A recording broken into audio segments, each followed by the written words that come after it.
Good morning, good evening, good afternoon, everyone. Welcome back to Nevans MCFC, and I just want to talk through possible transfers, who we've been linked to, who I think is most important to sign, who I think we will sign, who I think is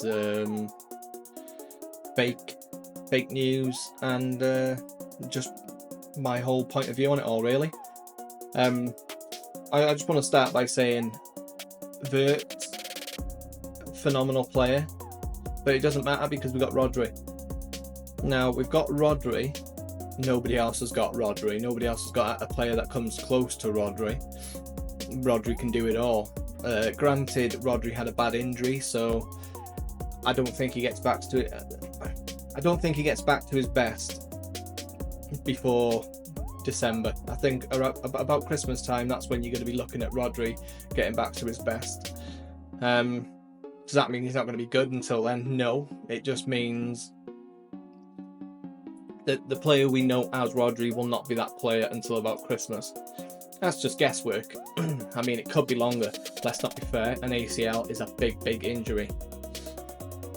Besides Rodri, we've got Foden. Now, Foden to me is a very similar player to Vert. The only problem is Verts will be playing for Liverpool in that midfield area, I think. And then when Salah moves on, I think Verts will be their right winger, and I think he'll move inside. I think he'll be fairly similar and do a fairly similar job to what Salah does. But I've seen a lot of criticism around the fact that we didn't get Verts, and there's nothing that we could do about that. If Verts doesn't want to come, Verts doesn't want to come. It's as simple as that.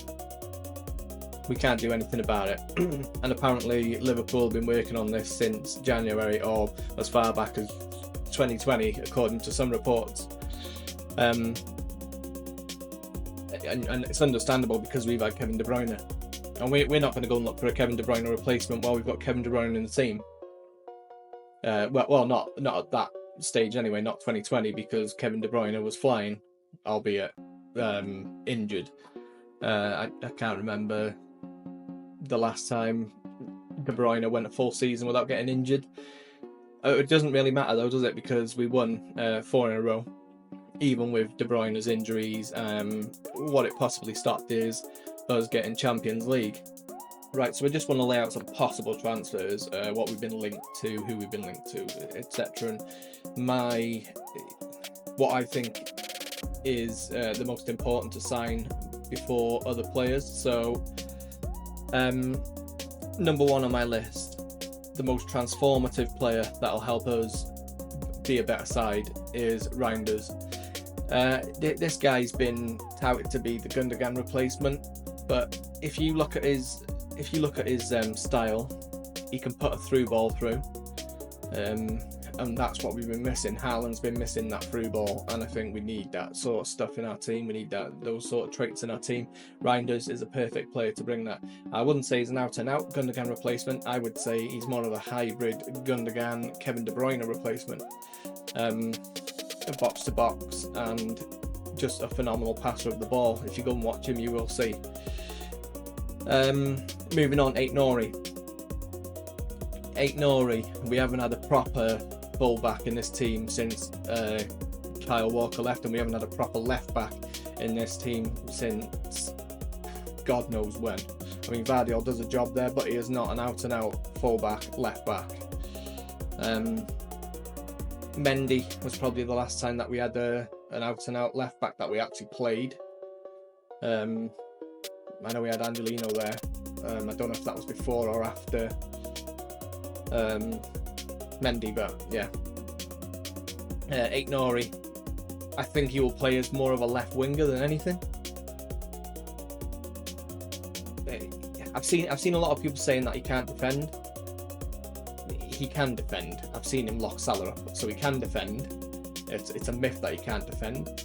But fair enough, he might not be the best defender, but what he does is he brings qualities that this team needs for us to be this team again, and that is to run down the left, get down to the byline and either cross in or work his way in and pass it off to the likes of Haaland. Haaland needs that player that can pass him the ball.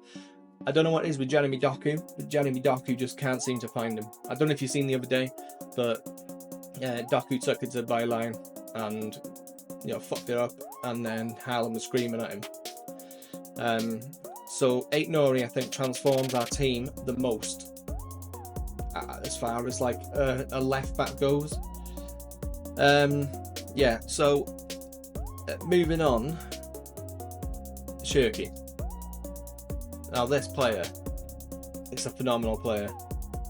Now I've seen people comparing him to Wirtz and saying, oh yeah, they get Wirtz, we get Cherki. Cherki's miles ahead of him, he does this, he does that.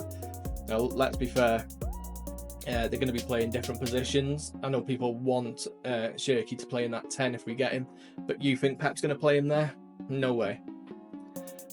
He's good with his left, he's good with his right. I don't think he really has a weak foot, the same as De Bruyne. I suppose his stronger foot was his right, but there was nothing he couldn't do on his left either, and Cherki looks to be that player. Pace, power, get around a defender. Savio can get his way around a defender. The only problem is he has no end product. Doku, no end product. This is the problem. And I don't know if we'll be playing wing play next season. If we get Cherki, I presume we will be playing wing play. But I'd have Cherki on the right and Savio on the left, because Savio crossing in from the left is phenomenal. But Savio on the right, cutting in, using his strong foot to shoot, he ain't got a good end product on him, and I think that's the problem. So, yeah, who knows? But a player like Cherki can come into this team, and it doesn't matter where you play him. He looks like a sort of an all-rounder. It looks like he can play anywhere he wants to play. I think he's got those qualities. Is he going to be Wirtz? No, I don't think he'll be Wirtz. I think, if anything, Reijnders will be closer to our Wirtz.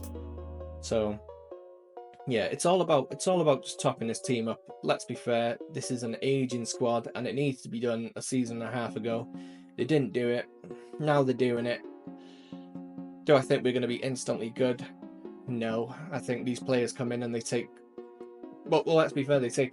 Normally, a player under Pep doesn't get into the team for a year when they sign, and then when they do, that's when they start to kick off. But these players are obviously going to be thrown straight in. Reijnders just won Player of the Season for Serie A. So yeah, I'm just excited about these transfers. So as you'll see on the right, I've put in order of importance to me. It's all subjective, but to me. Next up, Livramento, right back Livramento. Now, there's a few reasons why I've put him in yellow, as in I wouldn't be going hunting him down as the first sort of signing, because this is going to be a 70-80 million pound player. Because of the English tax, because of the homegrown tax, this is going to be a 70-80 million pound player. To me, I'm not saying he's not a good player. Of course he's a good player. But to me, we could be doing a lot more with that money. Livramento, would he be good? Of course he'd be good. But I feel that there's other ways to get around that. I don't want to do it, but if it means keeping Rico Lewis, if it means keeping McAtee, which I doubt McAtee's staying, I think he's already going, but I'd rather keep McAtee over Rico Lewis. Nico O'Reilly, another one. There's ways around it. Echeverry class as homegrown player. But yeah, Livramento, good player. He'd be absolutely class. Is he worth 80 million? I don't think so. It depends how quick he can come into the team and how good he's going to be, but we don't know that. It's the unknown. So 80 million for a player that we don't know is going to, slot straight in. Nah, it's a bit iffy. If we get him, I'll deal with it, but if we don't, I'm not too bothered. Morgan Gibbs-White. In orange, because although I could see him doing a job for us, I don't see him changing our team that much. He's got legs. Can he break down a low block? No, and this is the problem. Cherki can do that. But Morgan Gibbs-White, for the price, again, English tax, Forest have put £100 million price tag on him. Is he worth 100 million? No, he is not. Just this morning, Arsenal have gone in for him as well. Apparently, Arsenal have gone in for him. I don't think they have. I think what they're trying to do is push that price up. I think they're trying to push that price up so that we end up paying more if we do get him. The problem is it does stink of a City signing. It does stink of a City signing. And, you know, picture him in a City shirt. You can actually see him in a City shirt, and, you know, you just think it's plausible. If we get Cherki first, I don't think we go for Morgan Gibbs-White. Although I think they're completely different players, I don't think we go for Morgan Gibbs-White if we get Cherki first. But like I was saying, Reijnders is our most important player. I think he's the one that's going to make the most difference in this team. Granted, Rodri comes back fairly quickly. Right, last on the list, Rodrygo, put him in red. Apparently a £67 million price tag. Real Madrid let him go for 67 million. That was before it came out yesterday. Real Madrid have a new manager, and he says he wants to keep Rodrygo. Now he's not going to come out and say I want to get rid of him. Of course he's not. I mean, he's not Amorim. He's not going to say to Rodrygo, you better hope someone comes in for you, just like Amorim did with Garnacho. So you know it's all PR. But Rodrygo, is he good? Of course he's good. Is he better than the wingers we got so far? Of course he's better than the wingers we got so far. Can he play with the rest of the squad that we have? See, this is the problem. Marmoush, left wing. Rodrygo is possibly leaving because he can't play his favourite position. I mean, you got Vinicius on the left, and Mbappe also likes to play on the left. So there's already two players there scrapping for the left. Rodrygo is like third choice for that left slot. Maybe even drop down a bit more to get Nico Williams. So is it the right move for us to be going with Rodrygo? Well, no, because we've got Marmoush on the left at the minute, and that's if we stick to wing play. If we go to a bulked out midfield, can he play 10? I don't know. It's his favourite position apparently, but can he play that? Nobody knows. It's unknown. So are we going to go and spunk 67 million at least on a player? He'll want 10 million a year. Apparently it was about 200,000 a week. We can afford it. Of course we can afford it. We just got rid of De Bruyne, 400k a week off the books. But is it the right choice for us? No. It just stinks of a marquee signing.